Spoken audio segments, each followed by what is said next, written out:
Sir हाँ बोलो। Sir NCERT पढ़ रहे थे तो उसमें दिया हुआ था कि ऑन्कोजेनिक वायरस भी होता है। हाँ वायरस होता है। तो क्या कैंसर का कारण वायरस भी हो सकता है कैन बी। और नहीं भी हो सकता है? यस। यस। स्क्रीन देख पा रहे हो? No sir. ठीक। लास्ट टाइम कहाँ तक पढ़े थे हम लोग? लास्ट टाइम हम लोग क्या बोलते हैं ह्यूमैनिटी वाला तक हुआ था, जो पैसिव वाला तक देख रहे हैं एक मिनट। आर्टिफिशियल पैसिव देख के इम्यूनिटी। बताओ, देख के बताओ।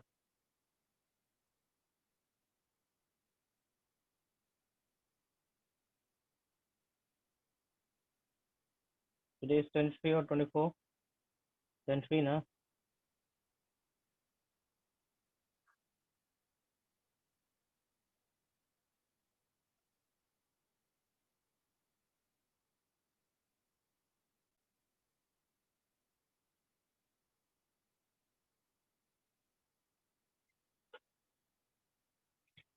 आज हम लोग करना है वैक्सीनेशन।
फाइन, वैक्सीन हम डिस्कस करते हैं आज।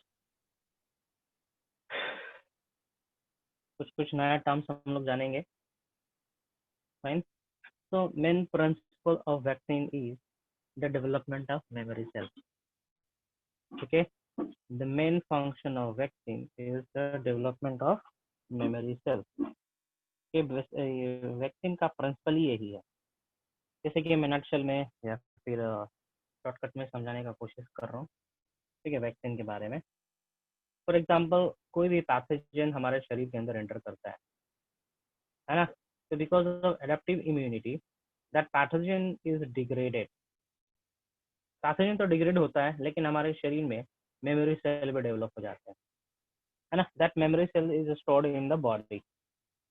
जब दोबारा वो पैथोजन अटैक करेगा हमारे शरीर को तो मेमोरी सेल एक्टिवेट हो जाएगा, वो है ना, बी लिम्फोसाइट्स बनाएगा, बी लिम्फोसाइट प्लाज्मा सेल्स बनाएंगे और plasma cells enormous amount of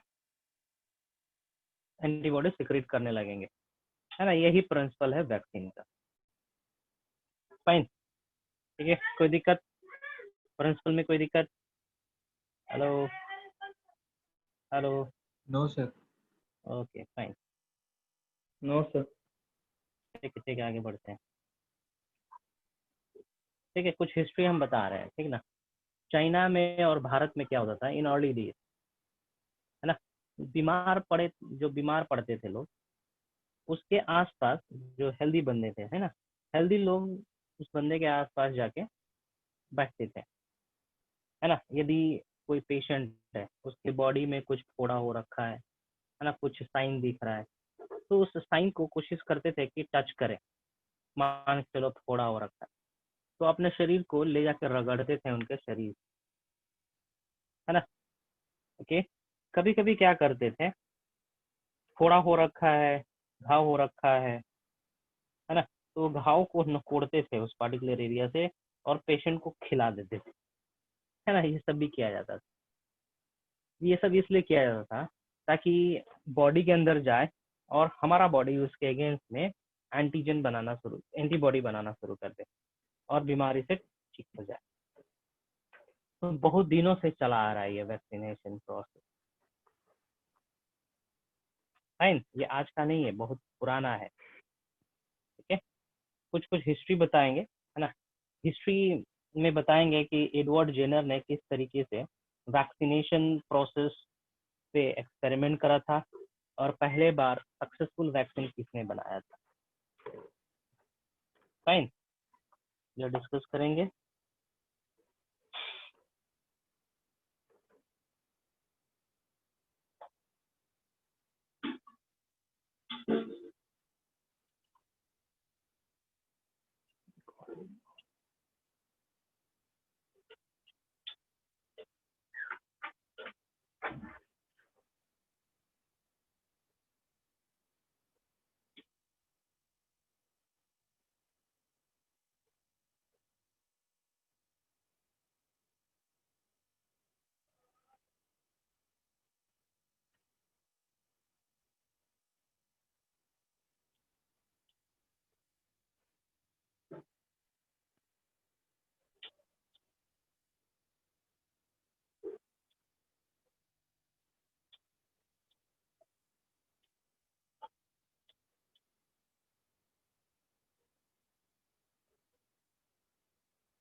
against the pathogen, ठीक है, इसको हम लोग वैक्सीन कहेंगे। फाइन, सॉरी, इस पूरे मैकेनिज्म को हम लोग इम्यूनाइजेशन भी कह सकते हैं। बाद में बताएंगे क्या होता है इम्यूनाइजेशन, इम्यूनिटी, वैक्सीन, वैक्सीनेशन, ठीक है, सबका मतलब धीरे धीरे बताएंगे। कुछ हिस्ट्री देख लेते हैं। हिस्ट्री, ठीक है, एडवर्ड जिनर ने क्या करा था, पहली बार स्टडी करने की कोशिश की।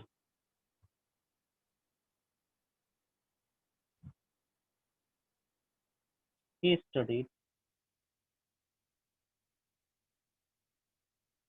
studied on vaccination। Sir, Edward Jenner ने हाँ, अच्छा, यहाँ पे मैंने जिनर ने लिखा ना, एडवर्ड जिनर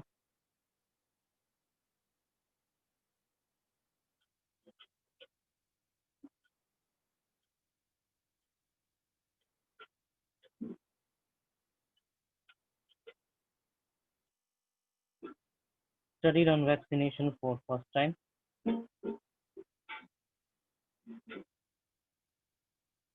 इन्होंने काम करा था पॉक्स पे, स्मॉल पॉक्स पे। He worked on small pox। Fine, small pox के वैक्सीनेशन पे काम करा था इन्होंने, ठीक ना। इसीलिए एडवर्ड जिनर को फादर ऑफ इम्यूनोलॉजी भी कहा जाता है ना। जिनर इज नोन एज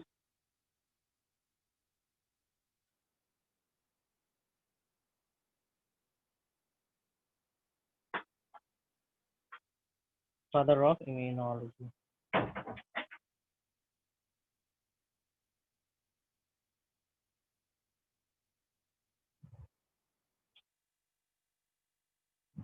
ठीक है, फादर ऑफ इम्यूनोलॉजी कहा जाएगा।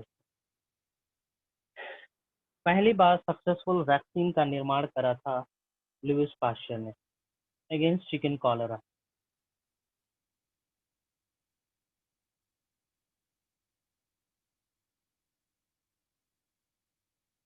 ये फिगर याद रखेंगे, नहीं भी रखोगे तो कोई दिक्कत नहीं है। पहली बार the first true vaccine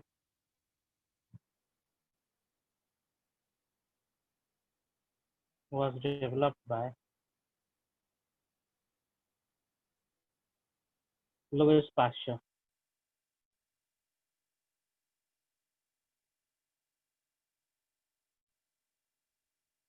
for chicken cholera।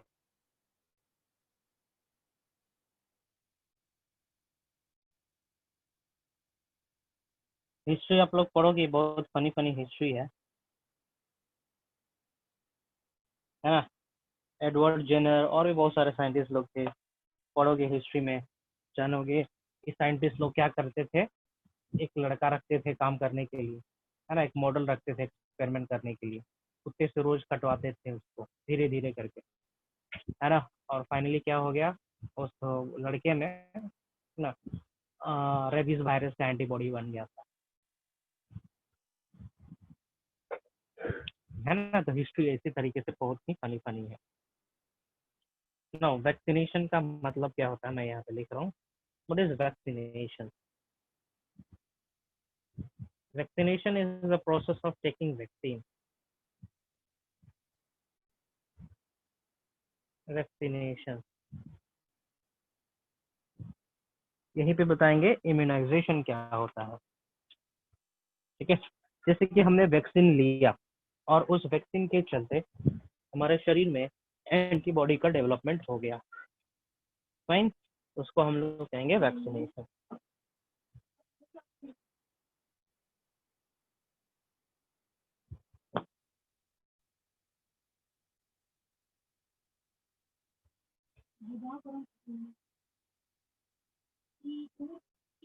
It is the process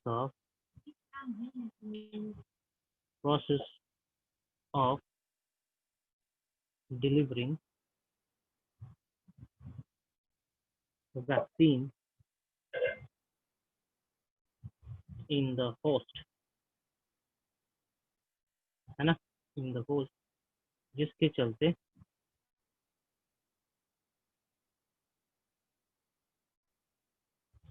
the host gets the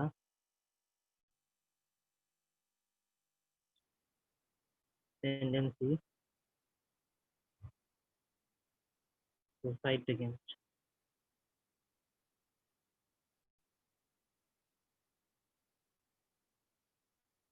pathogen, है ना।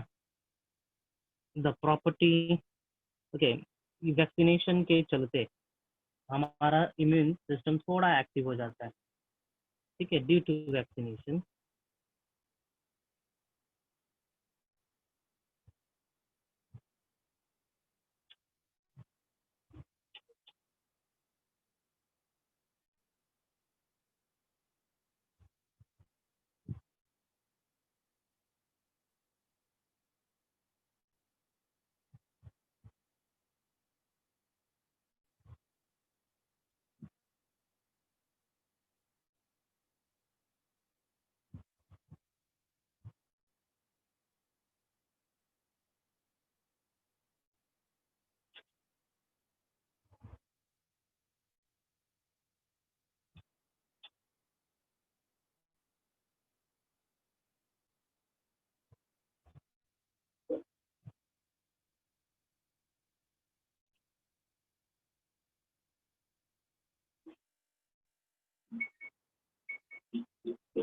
ठीक है, इम्यूनाइज्ड हो गया और इसी को हम लोग कहते हैं इम्यूनाइजेशन,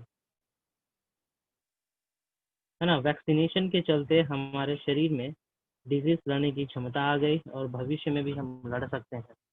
तो इस पूरे फिनोमेनन को हम लोग इम्यूनाइजेशन भी कहते हैं। Now let me tell you what is vaccine. Vaccine है क्या सही मायने में, है ना। तो वैक्सीन एक फॉरेन पार्टिकल है बॉडी के लिए, है ना। फॉरेन पार्टिकल है, उसको डिलीवर करते हैं शरीर के अंदर, होस्ट के अंदर, लिविंग बीइंग के अंदर, ठीक है, जिसके चलते हमारा इम्यून सिस्टम इस पैथोजन को रिकॉग्नाइज करता है और उसके अगेंस्ट में एंटीबॉडी बना लेता है ना। जानबूझ के हम पैथोजन अपने शरीर में डाले हैं, तो वो डिजीज क्यों नहीं कस कर रहा है भाई, तो हम भी चालाक है ना।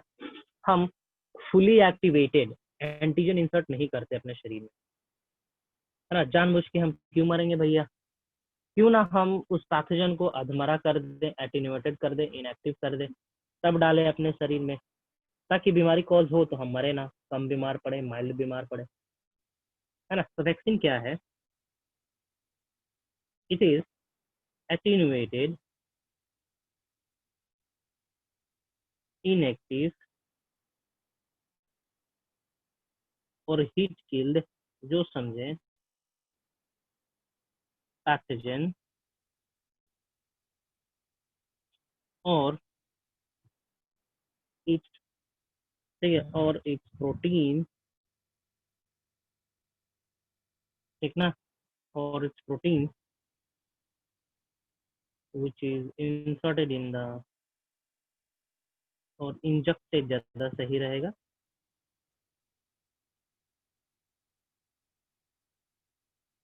in the host and host develop, ठीक है, होस्ट क्या डेवलप करेगा, एंड होस्ट डेवलप इम्यूनिटी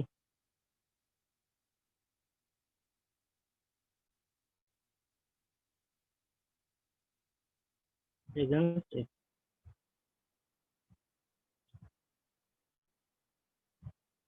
ठीक है, host develops immunity against it. इसी प्रोसेस, इसको हम लोग कहेंगे vaccine.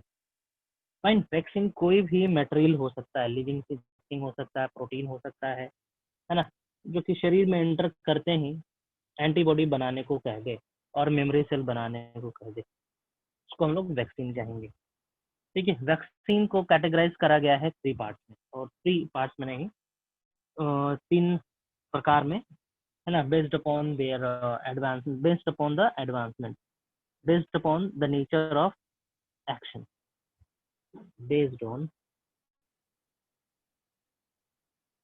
based on the nature of based on the nature of delivery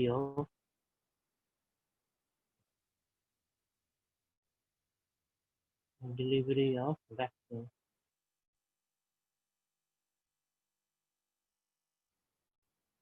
into host,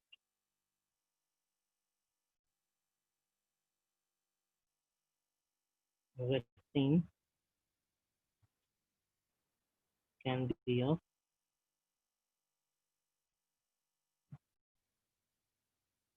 following type.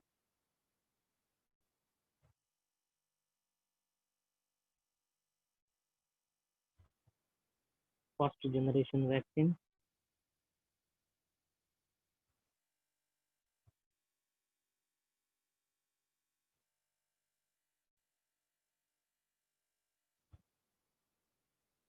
second generation vaccine,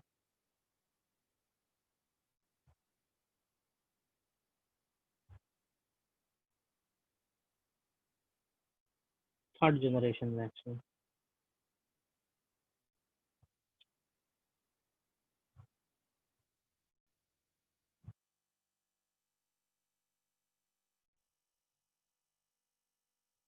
Let me deal the first generation vaccine first.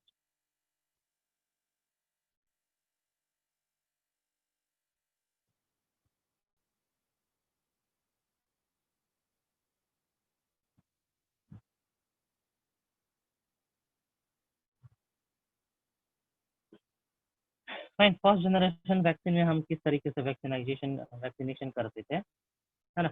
इस case में हम पूरा pathogen को ही एंटर कर देते हैं शरीर में। For example this is pathogen और इसके ऊपर प्रेजेंट है एपिटॉक्स। फाइन, इसके ऊपर एपिटॉक्स प्रेजेंट है। ओके, ठीक है, दिस इज पैथोजन और पैथोजन के ऊपर प्रेजेंट है एपिटॉक्स,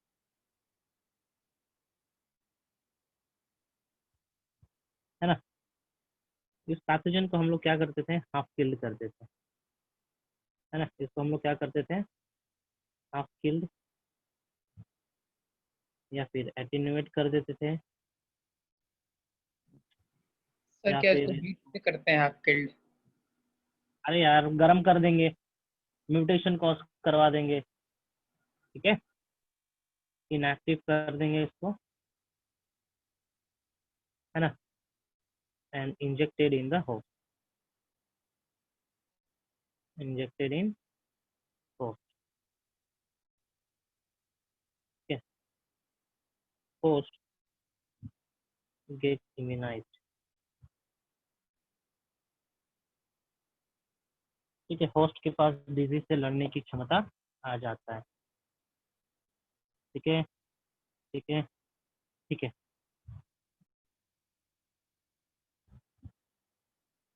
और फुली किल्ड, चलो ये भी बता दें, 100% मार के भी हम डाल सकते हैं। एग्जाम्पल दे रहा हूँ फर्स्ट जनरेशन वैक्सीन का, example of first generation vaccine,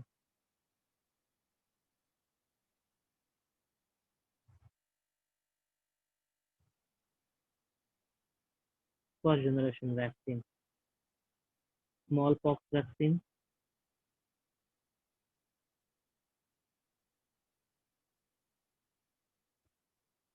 ये सब याद रखें, क्वेश्चन यहाँ से आता है, ठीक है। Oral polio vaccine, polio vaccine, OPV जिसको कहते हैं, BCG vaccine that is bacillus कैलमिट-ग्यूरिन,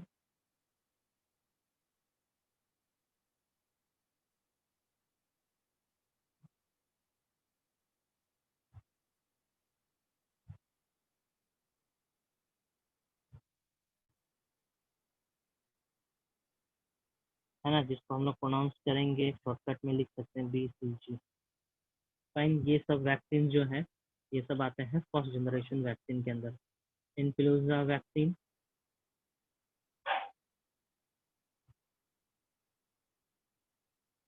ना ये हो गया। नेक्स्ट, ठीक है, कुछ कुछ वैक्सीन ऐसे हैं जिसमें हम लोग 100% पैथोजन को किल करके डालते हैं। वैक्सीन अगेंस्ट टाइफॉइड, ये सब फर्स्ट जनरेशन वैक्सीन है। Fine, rabies, okay, cholera and साक डिजीज, साक पोलियो,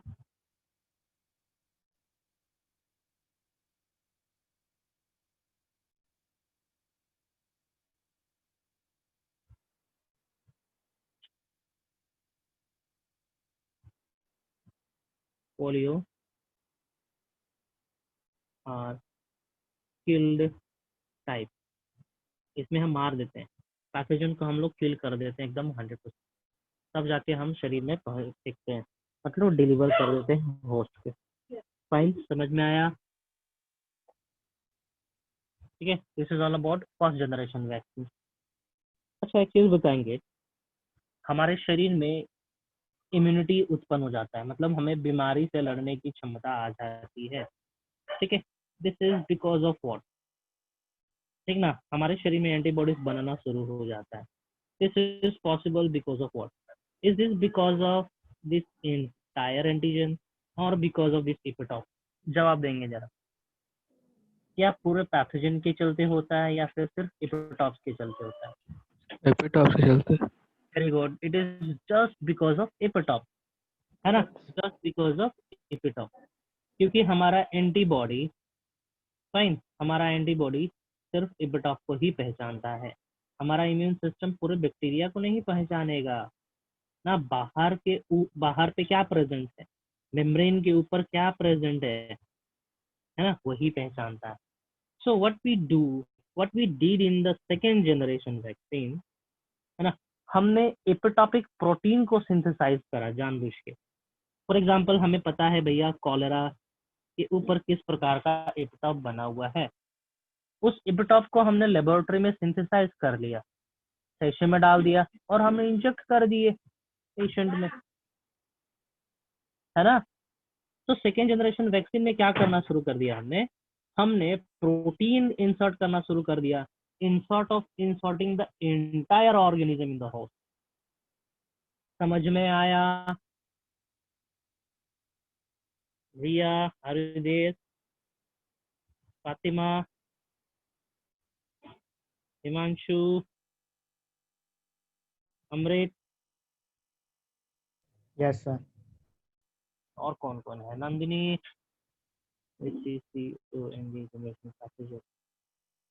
और कौन कौन है? मुस्कान। ओके, सेकेंड जनरेशन वैक्सीन में हम क्या कर रहे हैं, पूरा एंटीजन को नहीं डाल के सिर्फ हम एंटीजेनिक पार्ट को ही इंसर्ट करेंगे शरीर में।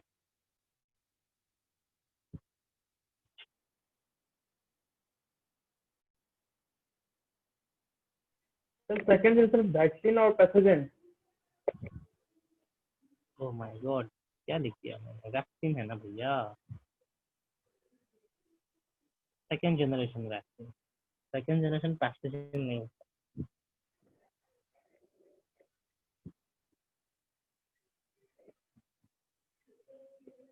चले, ठीक है, आगे बढ़ते हैं। In this case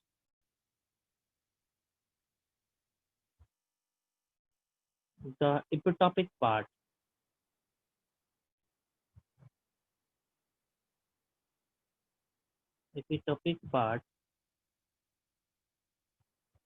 of the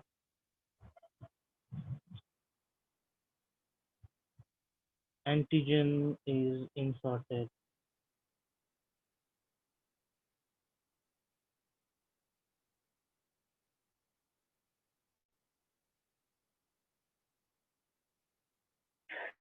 ठीक है, the epitopic part is inserted in the host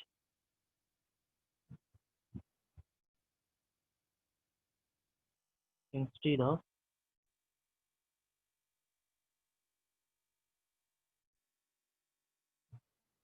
the entire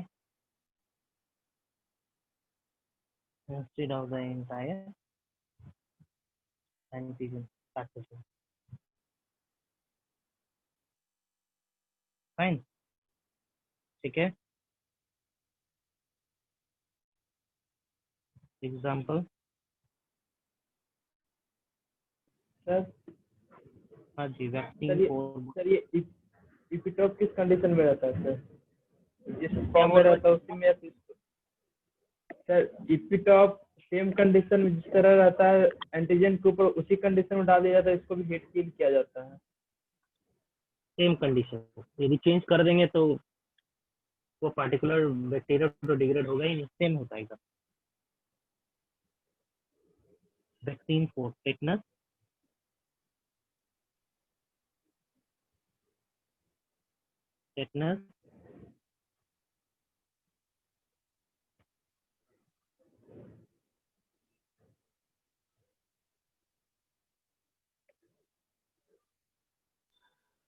sir इसमें first generation second generation sir किस चीज के बेसिस पे इसका नाम पड़ा? क्या कर रहे थे? एडवांसमेंट के बेसिस पे, एडवांसमेंट के बेसिस पे। पहले केस में हम पूरे पैथोजन को ही इंसर्ट कर रहे थे शरीर में, हाँ, लेकिन हम रोग हो गए, है ना, पूरे पैथोजन को ना डाल के हम सिर्फ एपिटॉपिक पोर्शन ही डालेंगे, ठीक है। ओके, समझ में आया? Yes sir. आगे बढ़े। सर एटीएस है ये? क्या बोल रहे हो सर ये एटीएस है, vaccine for tetanus? Anti serum था ना, anti tetanus serum is different thing. ठीक है, यहाँ पे वैक्सीन है, वैक्सीन के बारे में बताया था आईटीएस में, सॉरी। हाँ हाँ, that is true, yes. Vaccine for tetanus, ATS बोल सकते हो। क्या नाम था उसका? एटीएस, एंटी टेटनस सीरम ना? Yes sir. या दैट इज ट्रू, या that is ATS, anti tetanus serum. Fine. किसी किसी के केस में हम लोग क्या करते हैं, रिकॉम्बिनेंट डीएनए टेक्नोलॉजी का इस्तेमाल करके प्रोटीन की सिंथेसिस करते हैं, एग्जैक्ट वही प्रोटीन जो कि पैथोजन के ऊपर प्रेजेंट रहता है एपिटॉप्स के रूप में।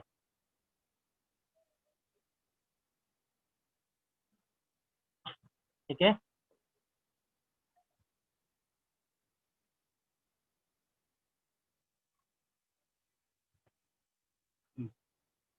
वैक्सीन अगेंस्ट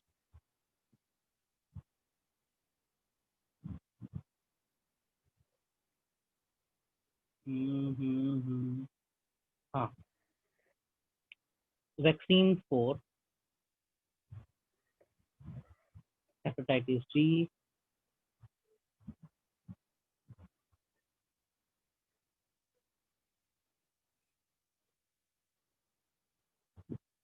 are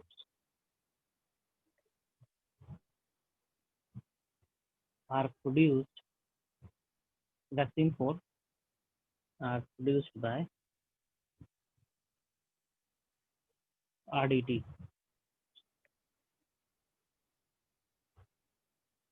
किसी को पता है RDT का फुल फॉर्म?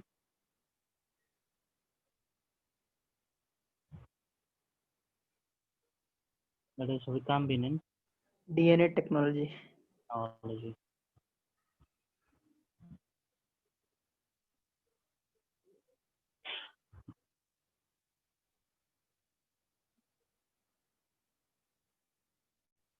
फाइन। ओके, चलिए थर्ड जनरेशन वैक्सीन पे आते हैं हम लोग।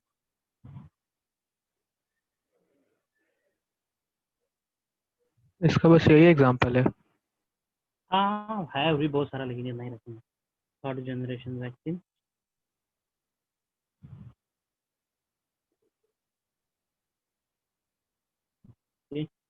थर्ड जनरेशन वैक्सीन हम क्या क्या करते हैं थर्ड जनरेशन वैक्सीन में, है ना? फॉर एग्जांपल ये है हमारा सेल, और इसके अंदर ये रहा हमारा जेनेटिक मटेरियल। ठीक है, this is our DNA. Fine. हम क्या करेंगे, इस डीएनए में, इस डीएनए के अंदर, है ना, इस डीएनए के अंदर हम वो डीएनए डाल देंगे, ठीक ना, जो पैथोजन के अंदर एपिटॉप्स बना रहा होगा, और इस पर्टिकुलर सेगमेंट को हम फिर से न्यूक्लियस के अंदर इंसर्ट कर देंगे। तो क्या होगा, इसकी ट्रांसलेशन होगी। इस पूरा पोर्शन का जब ट्रांसलेशन होगा, तो ये वाला डीएनए का भी ट्रांसलेशन होगा। तो शरीर में क्या बनना शुरू हो जाएगा, कोई एक प्रकार का प्रोटीन बनेगा, और ये प्रोटीन तो हमारा है नहीं भाई, है ना? तो हमारा एंटीबॉडी क्या, हमारा इम्यून सेल क्या करेगा, इसको रिकॉग्नाइज करेगा, रिकॉग्नाइज बाय इम्यून सेल, है ना? उसके अगेंस्ट में क्या बनाना शुरू करेगा, फॉर्म्स एंटीबॉडी अगेंस्ट इट, है ना? And memory cell plus memory cell. समझ में आया थर्ड जनरेशन वैक्सीन में क्या हो रहा है? What is happening in third generation vaccine? Neither we are inserting the entire organism, nor we are inserting any protein. Here what we are doing, we are inserting the segment of DNA. What we are doing, we are inserting the segment of DNA into the genome of host, है ना? और ये segment क्या कर रहा है? This segment produces viral protein. This segment produces pathogenic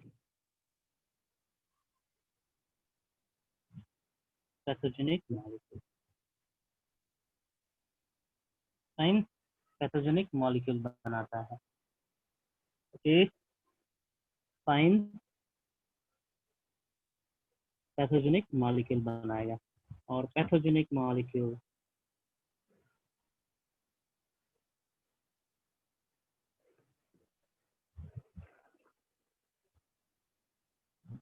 compels the host to produce antibody। समझ में आया? समझ में आया क्या होता है थर्ड जनरेशन वैक्सीन का मतलब? रिकम्बिनेंट डीएनए टेक्नोलॉजी हम लोग पढ़ेंगे आगे।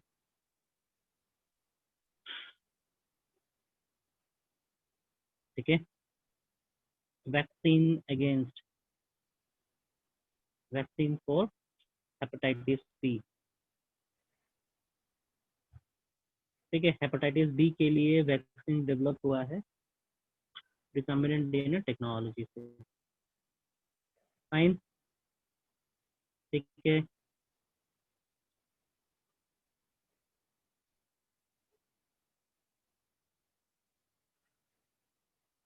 आगे बढ़े। हेपेटाइटिस बी के लिए सेकेंड जनरेशन वैक्सीन अवेलेबल है, थर्ड जनरेशन वैक्सीन भी अवेलेबल है।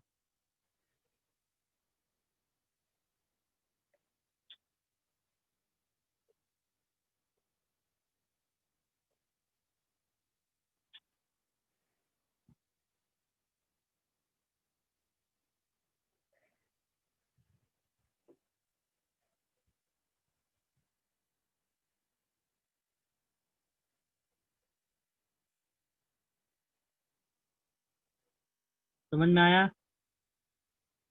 Yes sir. हेलो, चलिए आगे बढ़ते हैं हम लोग। Passive immunization. Passive immunisation,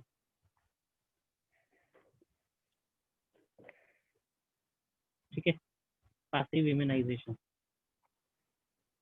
okay okay, ठीक है। Before moving to passive immunization, एक छोटा सा टास्क करेंगे आप लोग। टास्क ये है कि इसका डायग्राम बना के अभी मुझे दिखाओ।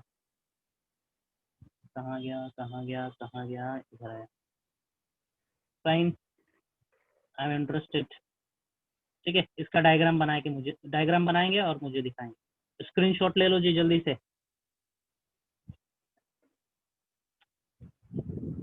स्क्रीनशॉट ले लेंगे जल्दी से। ठीक है, पैसिव इम्यूनिटी हम इसके बाद स्टार्ट करेंगे। Sorry, passive immunization. Passive immunization कुछ हार्ड नहीं है, ठीक ना। इसमें हम लोग परफॉर्म्ड एंटीबॉडी इंसर्ट करते हैं शरीर के अंदर। ठीक है, डायग्राम बनाओगे जल्दी से, ये दिखाओगे। Let me mute it from my end. Group पे भेजोगे?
सर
टेलीग्राम वाले ग्रुप पे भेजें?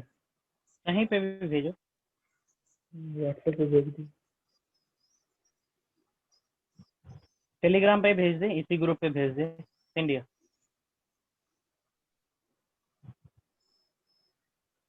डायग्राम बनाने के लिए आता है, लेबलिंग करने के लिए आता है, इंपॉर्टेंट है। Fine.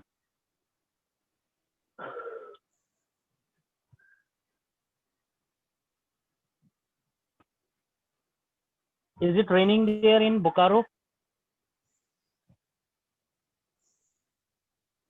No sir.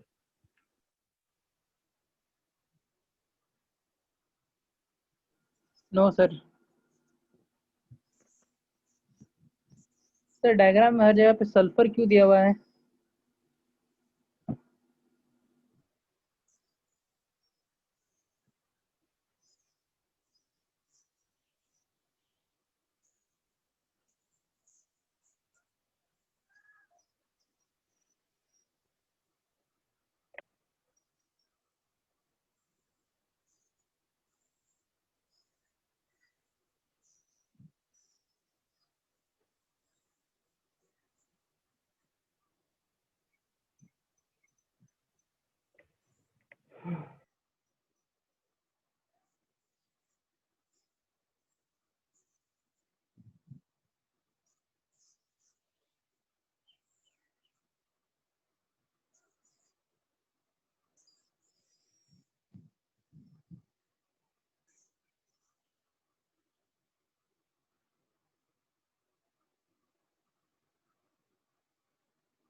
Okay, network problem हो सकता है जी, because it is raining very heavily here.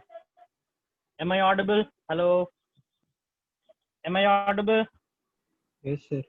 Yes sir. ठीक है, ये किसका है? आशुतोष का है। आशुतोष जी बहुत सही। ये एच हैवी चेन, ये क्या कर रहे हो? एच भी लिखोगे बेस बेस में, ठीक है? H we heavy chain variable, ठीक ना? या फिर इस तरीके से करोगे, वी एच करोगे, ये भी कर सकते हो, ये ज्यादा सही रहेगा। ये हम क्या लिखे हैं? एच वी करे हैं। Okay, yes sir. आप इसको वी एच भी कर सकते हो, वी एच भी कर सकते हो, ठीक है? एनसीईआरटी में वी एच ही दिया हुआ है, वेरिएबल हैवी चेन, ठीक है? और इसको आप लोग वी एल कर सकते हो, वेरिएबल लाइट चेन, ठीक है? ये भी कर सकते हैं आप लोग। Fine. Variable light chain, variable heavy chain.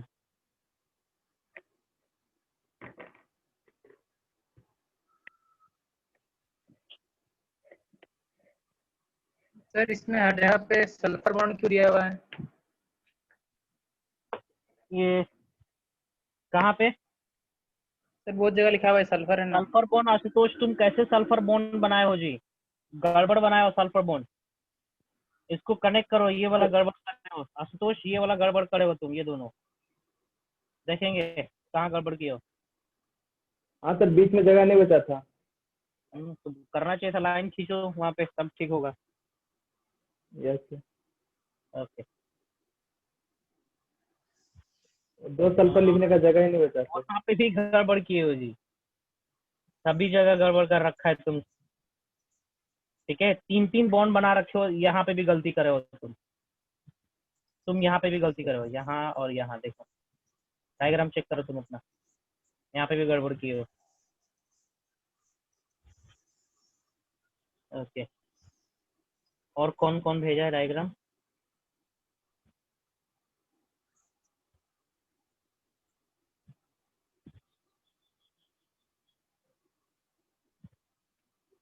Muskan, parrot of reason, variable light. आप एल वी को कर लेंगे, क्या बोल रहे थे, वी एल कर लेंगे। फाइन।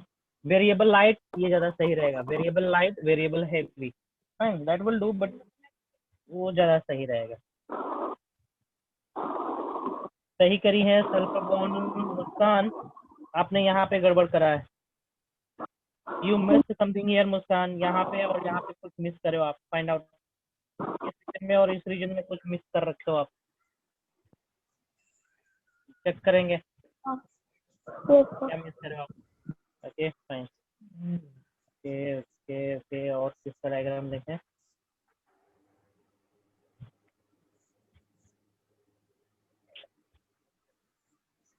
ये है अमृत, ओप्पो A9 2020। क्या उसका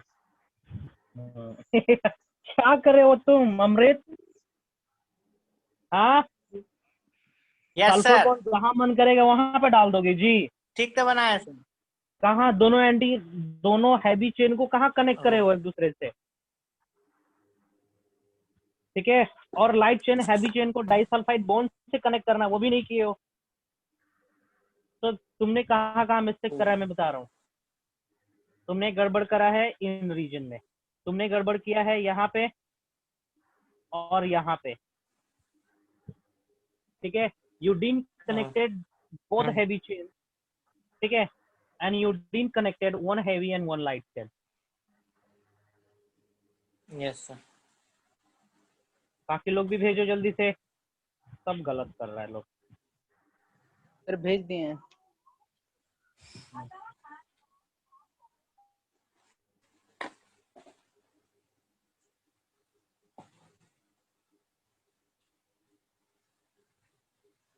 और कौन भेजा है जी?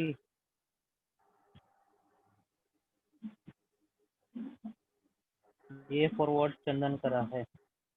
चंदन चंदन चंदन, इसमें तुम 4 सल्फर डाल दिया जी 2 की जगह पे। नहीं सर, उसी तरह तो था, एक ऊपर था एक नीचे था। ओके चलो सही है। तुमने यहाँ पे गड़बड़ किया, एक जगह गड़बड़ किया है। यहाँ पे, यहाँ पे 4 सल्फर है जो कि 2 ही सल्फर रहेगा।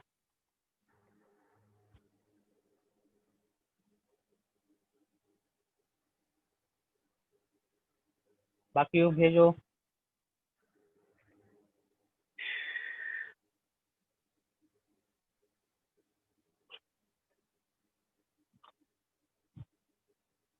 बाकी लोग भी भेजो जरा देखें। भेजे हैं। ओके,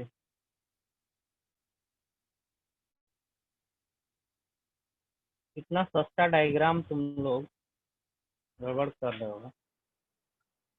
वाह, यहाँ पे देखेंगे आप 2 सल्फर ऐड करोगे। ठीक है, गड़बड़ है जी।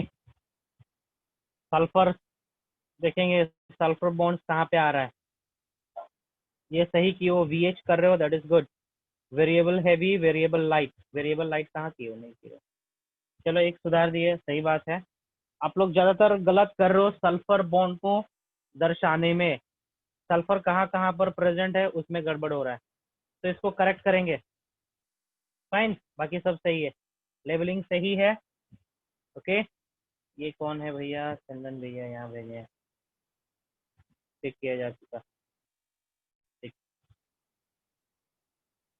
सुधांशु। बाकी लोग कहाँ गए? नहीं है बाकी लोग। चलिए तब आते हैं हम अपने लेक्चर पे। डायग्राम बनाने के लिए आ सकता है बोर्ड एग्जाम में, लेबलिंग के लिए आ सकता है। तो सीख के रखेंगे आप लोग, सीख के रखेंगे कैसे हो रहा है ये। Fine, I am moving forward now.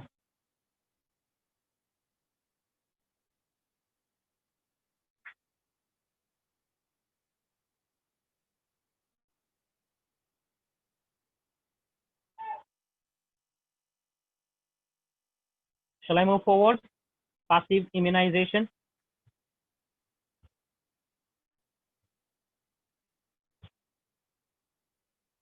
Passive immunization. अरे बाप रे, ये मेरा हैंडराइटिंग है। आई एम शॉक, कितना गंदा मेरा हैंडराइटिंग है ये। ऐसे कैसे?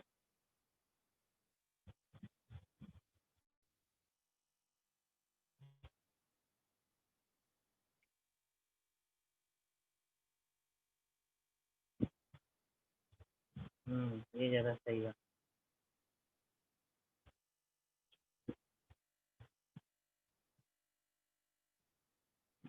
आप लोग कर सकते हो ये चीज़? No, you can not do. Passive immunization, जैसे कि मैंने कहा, पैसिव इम्यूनाइजेशन में क्या हो रहा होगा? इन दिस केस हम शरीर को कंपेल नहीं करेंगे कि वो कोई एंटीबॉडी बनाए और मेमोरी सेल बनाए। फिर से मैं बोल रहा हूँ, here we are not going to compel the cell, the host, to produce particular antibody. ठीक ना? यहाँ पे क्या होगा, परफॉर्म्ड एंटीबॉडी इंसर्ट करेंगे हम लोग, ताकि तुरंत सुनवाई हो, तुरंत कार्रवाई हो। अब मान के चलो सांप काट लिया है और उसके अगेंस्ट में उसी समय वैक्सीन डालेंगे, तो क्या होगा? क्या वो असर करेगा? बताओगे जरा, बताओगे जरा। थोड़ा देर में हाँ, करेगा। थोड़ा देर में करेगा, तब तक बचेगा आदमी? अमृत, तब तक तब तक तो नहीं मर सर। जाएगा ना जी, तब तक तो मर जाएगा। पहले से या- वैक्सीन ले रहा है, सांप काटने वाला तो सही है।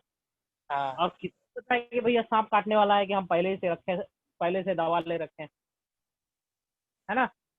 हाँ। तो ऐसे ऐसे केसेस में हम क्या करते हैं, परफॉर्म्ड एंटीबॉडीज को इंसर्ट कर लेते हैं अपने शरीर के अंदर, है ना?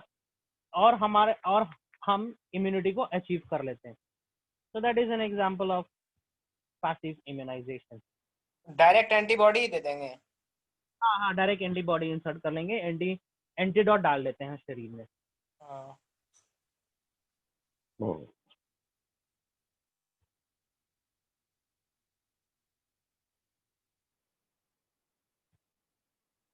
सर हाँ जी, बोलो। सर सर अगर इस केस में अगर एंटीबॉडी को डायरेक्ट अगर मतलब इंसर्ट करेंगे तो मेमोरी सेल का फॉर्मेशन होगा या नहीं? नहीं बनेगा, नहीं बनेगा नहीं। Memory cell.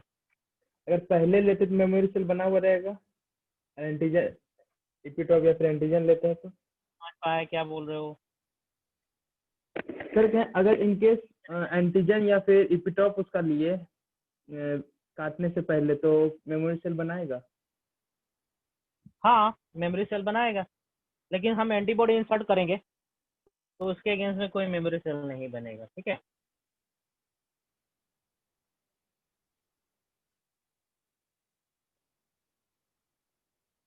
ठीक है, मान के चलो आग लगा हुआ है कहीं पे, आग लगा हुआ है, फायर है, ठीक ना? तो क्या करेंगे उस समय, हम फायर ब्रिगेड को बुलाएंगे या प्लम्बर को बुलाएंगे कि भैया कल गलाओ, ठीक है, यहाँ पे ये गलाओ वो गलाओ, ताकि इम्यूनाइजेशन अचीव हो सके। क्या करेंगे? कुआं खोद देंगे हम लोग,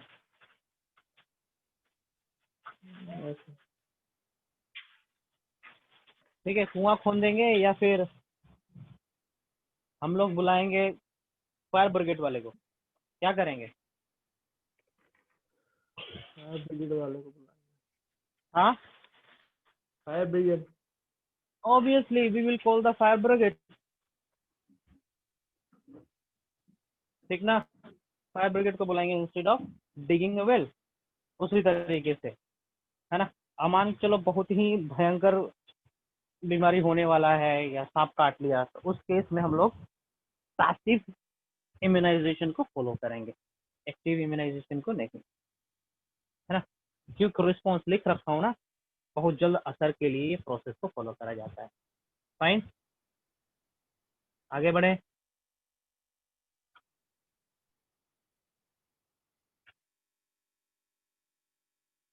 आगे बढ़ते हैं, ठीक है। Now disorders of immune system, disorder of immune system. कभी कभी हमारा इम्यून सिस्टम खराब भी हो जाता है। डिसऑर्डर ऑफ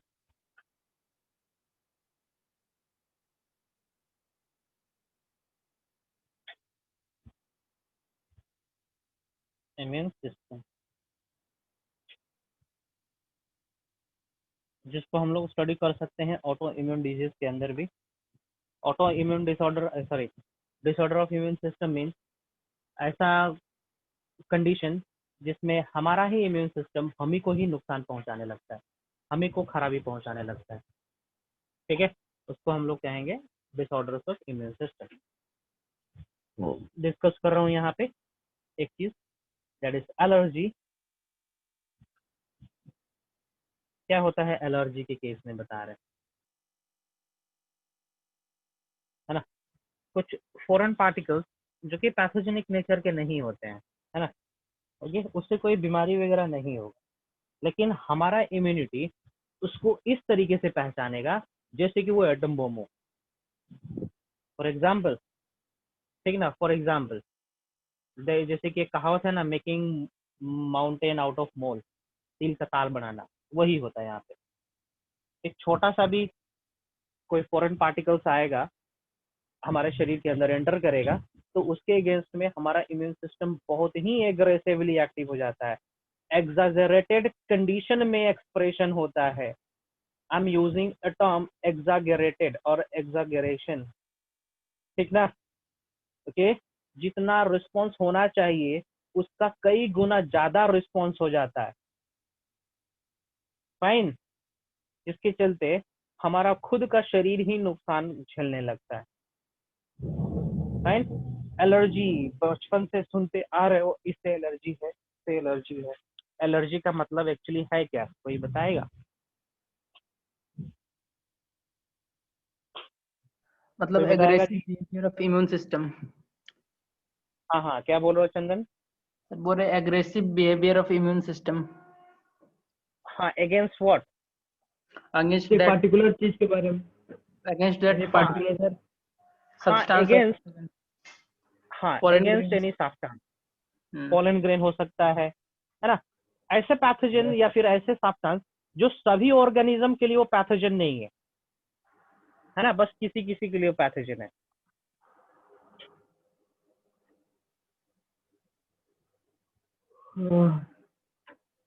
ठीक है, फॉर एग्जाम्पल जैसे कि मान के चलो कोई कोई लोग है धूप में जाते हैं तो उनको कुछ नहीं होता, जैसे हम दिन भर धूप में काम कर रहे हैं, मेरे को कुछ नहीं हो रहा है ना। एक मैडम थी हमको पढ़ाती थी ग्रेजुएशन में, है ना, उनको धूप से एलर्जी था। वो धूप में जाती थी तो उनका स्किन एकदम लाल हो जाता था, सूज जम जाते थे, फोड़ा होने लगता था उनके शरीर में, है ना। कोई लोगों को कोल्ड डस्ट से एलर्जी है, कोई लोग को पोलन से एलर्जी है, स्मोक से एलर्जी है, फाइन। ठंड से सर। किसी को एग से एलर्जी है, बहुत लोग एग कंज्यूम नहीं करते हैं, सुने होंगे अपने दोस्तों में भी, अंडा खाते हैं तो दे फील वॉमिटिंग, है कि नहीं है? तो they are egg is allergen to that particular individual. ठीक है, किसी को मिल्क से एलर्जी है ना। तो एलर्जी किसी से भी हो सकता है और वो एलर्जन यूनिवर्सल नहीं होता है। आपके केस में वो एलर्जन है लेकिन मेरे केस में तो वो नॉर्मल चीज है, हम उसके इफेक्ट से कोई प्रभावित नहीं होते हैं। तो क्या जेनेटिक हो सकता है? क्या क्या? ये जो एलर्जी है सर, ये जेनेटिक हो सकता है? हो सकता है, हो सकता है जेनेटिक भी हो। ठीक है, यदि पेरेंट्स एलर्जिक है किसी सब्सटेंस से तो हो सकता है प्रोजेनी भी हो, लेकिन थंब रूल नहीं है कि होना ही चाहिए, इतना जरूरी नहीं है। सर उसका सिम्टम्स क्या होगा एलर्जी का? सिम्टम्स होगा स्नीजिंग, कफिंग, ठीक ना, फीवर भी हो सकता है, माइल्ड फीवर, ठीक है, ये भी हो सकता है।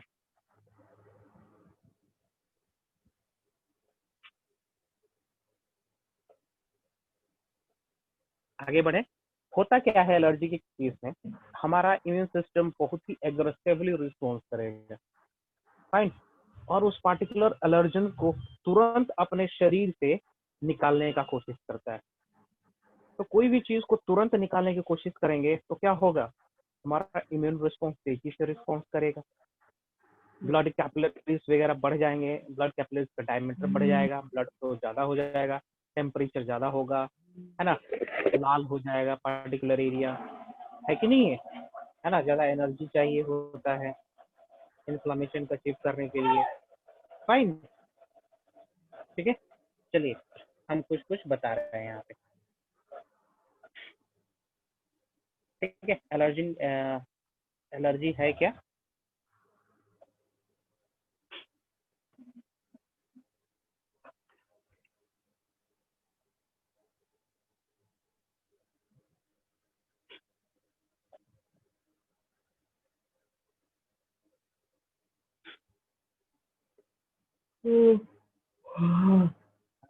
कौन है? कौन है? आशुतोष? यस सर, कौन था ये? हम थे सर। नींद आ नहीं सर, मौसम कितने बहुत बजे ठंडा, खाना खाए हो? बारिश नहीं सर, मौसम बहुत ठंडा सर, बारिश पड़ रहा है, अच्छा लग रहा है। बारिश हो रहा है अभी मेरे यहाँ पे। इधर भी हो रहा है मेरे सर। यहाँ भी सर।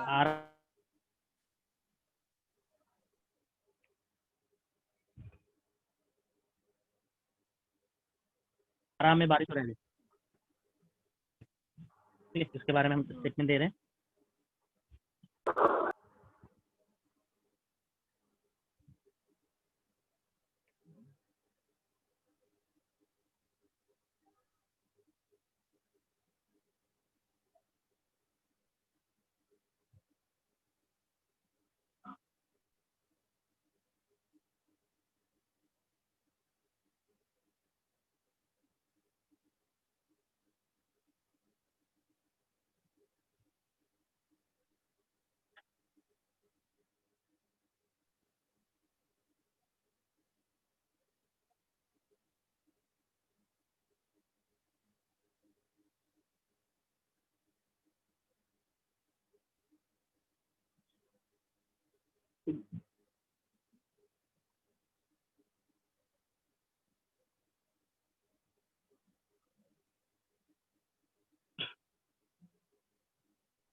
सीआरटी का लाइन लाइन है जी, एग्जागरेटेड रिस्पॉन्स।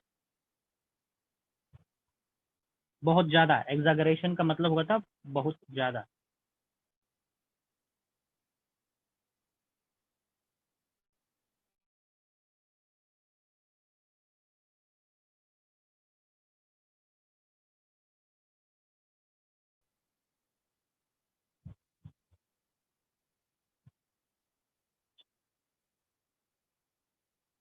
फाइन।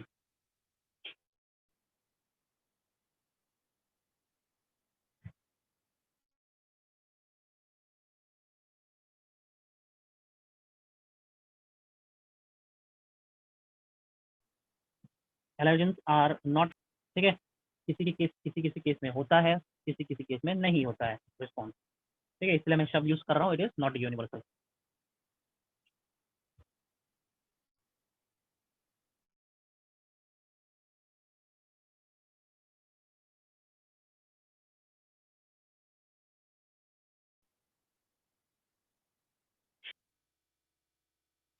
एलर्जेंस में भी क्या क्या होता है? Might, dust, pollens. बताओगे जो कुछ कुछ अपने से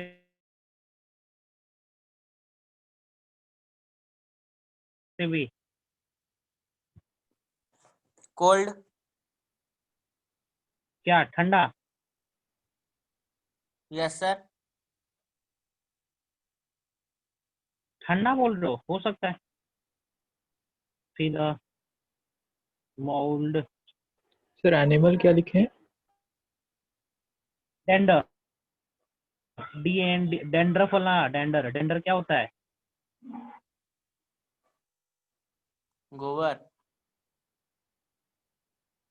डेंडर स्केल्स, जानवर के स्केल्स। ठीक है ना, कोई कोई लोग पेट को टच करेगा तो उसको भी एलर्जी हो जाता है। ठीक है, ईस्ट, हाँ ईस्ट नहीं, हीट लिखना है मुझे, हीट लिखना है। मोल्ड, हीट, कोल्ड, हाँ कोल्ड किसने कहा जी? मैंने sir. Sunlight, very good, etcetera जो मेरे शेर। हमको क्योंकि है सर, ठीक है, इसीलिए बोल। चलिए आगे बढ़ते हैं। अच्छा तुमको है इसीलिए। हाँ। ठीक है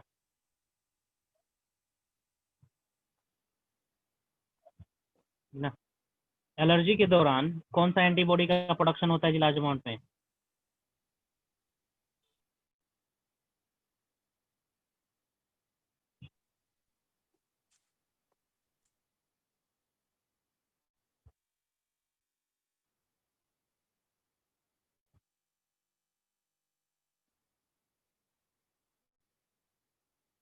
ये याद रखेंगे, यहाँ से क्वेश्चन आता है। ठीक है, आईजीई का प्रिपरेशन होता है लार्ज अमाउंट में।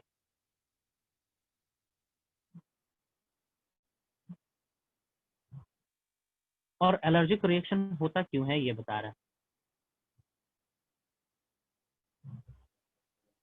हाँ सर कोई मेडिसिन एक एलर्जी का मतलब काउज हो सकता है? हाँ हो सकता है, किसी मेडिसिन के चलते भी एलर्जी हो सकता है। ठीक है, इतना ही नहीं, तुम किसी चीज को देखोगे ना उससे भी एलर्जी हो सकता है, साउंड से भी एलर्जी हो सकता है, इरिटेटिंग साउंड हो सकता है, स्मेल भी कोई इरिटेटिंग हो सकता है तुम्हारे लिए, है ना। ओ, इतना ही नहीं होगा, तुमको कोई चीज पसंद नहीं है, देख लोगे तो लगेगा कि तुम्हारे शरीर में क्या हो गया, आप जल्दी चाहोगे उसके सामने से दूर होने के लिए। इस प्रकार का साउंड, इरिटेटिंग साउंड भी एलर्जी का तरह काम कर सकता है, आपको बीमार कर सकता है। फाइन। एलर्जी के दौरान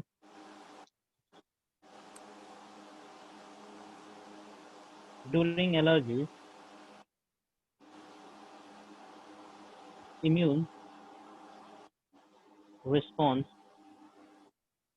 सर हाँ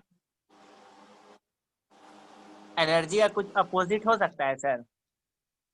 जैसे जैसे सर, जैसे हम एलर्जी में नेगेटिवली बिहेव कर रहे हैं ना, हम्म, और कुछ ऐसा हो जिससे पॉजिटिवली बिहेव करने लगे।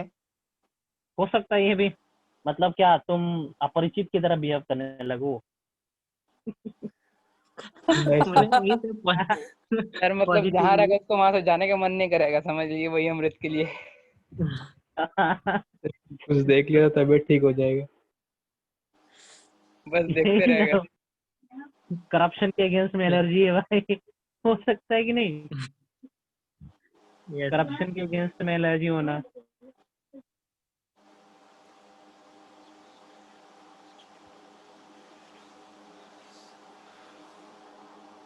ठीक है, मास्ट सेल हिस्टामिन का रिलीज कर देगा, मास्ट सेल है, ठीक ना। हिस्टामिन का रोल बता रहा हूँ। It is what, histamine is what, is a vasodilator और constrictor. It is vasodilator ना, DIALATER, डायलेटर, है ना। What happen if the diameter of the vessel get increased? Fine. If the diameter increases, then blood flow increase हो जाएगा। हाँ blood flow increase हो जाता है। और प्रेशर लो ब्लड हो जाएगा फ्लो, ना sir. Yes, blood flow increases. अरे भैया बर्नौली थ्योरम नहीं पढ़े हो जी अभी तक तुम लोग? बर्नौली थ्योरम नहीं यस पढ़े हो? सर। क्या कहता है बर्नौली थ्योरम? एरिया घटता है तो प्रेशर बढ़ता है, और एरिया बढ़ता है तो pressure pressure is what, pressure is what, directly और indirectly proportional to surface area, indirectly. Indirectly proportional to diameter of the tube ना, यस सर। है ना। यदि प्रेशर ज्यादा है इसका मतलब डायमीटर कम है कि नहीं है। फाइन। और यदि हमने डायमीटर कैपिलरी का घटा दिया तो प्रेशर क्या होगा, बढ़ेगा ना, बढ़ जाएगा। प्रेशर बढ़ेगा। यहाँ पे क्या हो रहा है, डायमीटर हमने बढ़ा दिया, वेसल्स के डायमीटर हमने बढ़ा दिया, ब्लड वेसल का डायमीटर बढ़ गया, प्रेशर कम हो गया, तो ब्लड प्रेशर लो हो जाएगा। ब्लड प्रेशर लो होगा तो ऑक्सीजन नहीं पहुंच पाएगा, ब्लड नहीं पहुंच पाएगा ब्रेन तक, और ज्यादा समय तक ब्रेन के पास ऑक्सीजन की डिफिशियंसी होगी, then the brain death will occur. तो कभी कभी होता है एलर्जी के केस में इंडिविजुअल की डेथ भी हो जाती है, it happen. blood flow increases and the supply of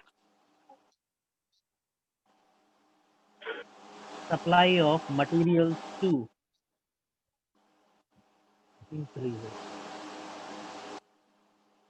है ना। सप्लाई ऑफ मटेरियल इसलिए होता है ना ताकि उस एलर्जेंस को जल्द से जल्द शरीर से हटा दिया जाए, इसलिए मटेरियल की सप्लाई होती है। फाइन। और हिस्टामिन यदि ज्यादा देर तक सिक्रेटेड रहे शरीर के अंदर तो इंडिविजुअल की मृत्यु भी हो सकती है।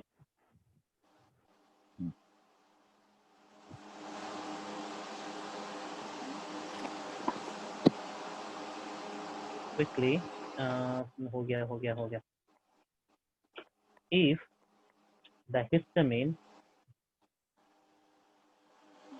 इसलिए एंटी हिस्टामिन का सिक्रेशन, सेरोटोनिन का सिक्रेशन होने लगता है, तुरंत ही सेरोटोनिन का सिक्रेशन होने लगेगा। Histamine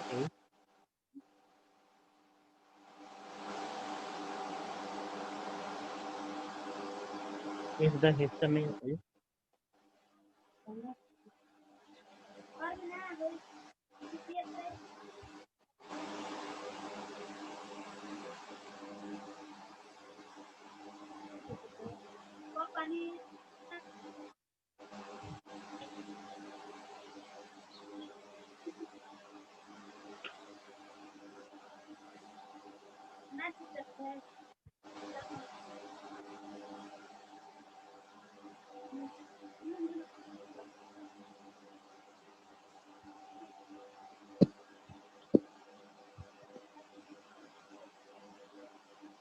if the histamine keep on secreting for longer time, then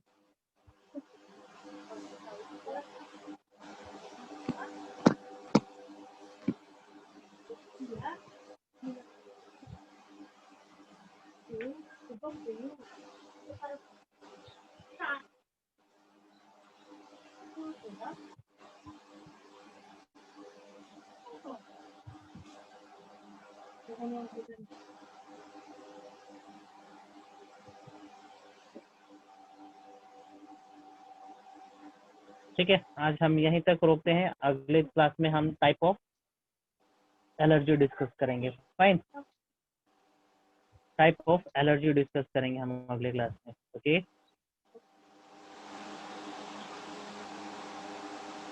fine, I'm stopping here. In next class I'll discuss type of allergy.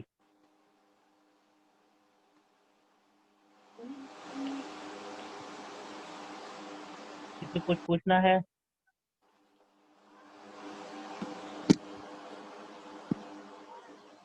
किसी को कुछ पूछना है? Okay then I am signing off. Lecture हम update कर दिए कि नहीं? लेक्चर अपडेट करे हैं हम? नहीं किए हैं। नहीं किए हैं, कर दिए हैं शायद। ओके, एनीवे लेट मी सी किसमें भेजूं मैं आप लोग को? क्लास 12 मेडिकल इसमें है।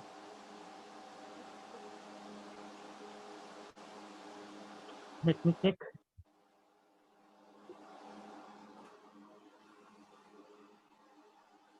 ना क्लास 12 अभी मेरा क्लास है क्या? इसके बाद चेक करेंगे जरा। आप लोग के पास टाइम टेबल है ना?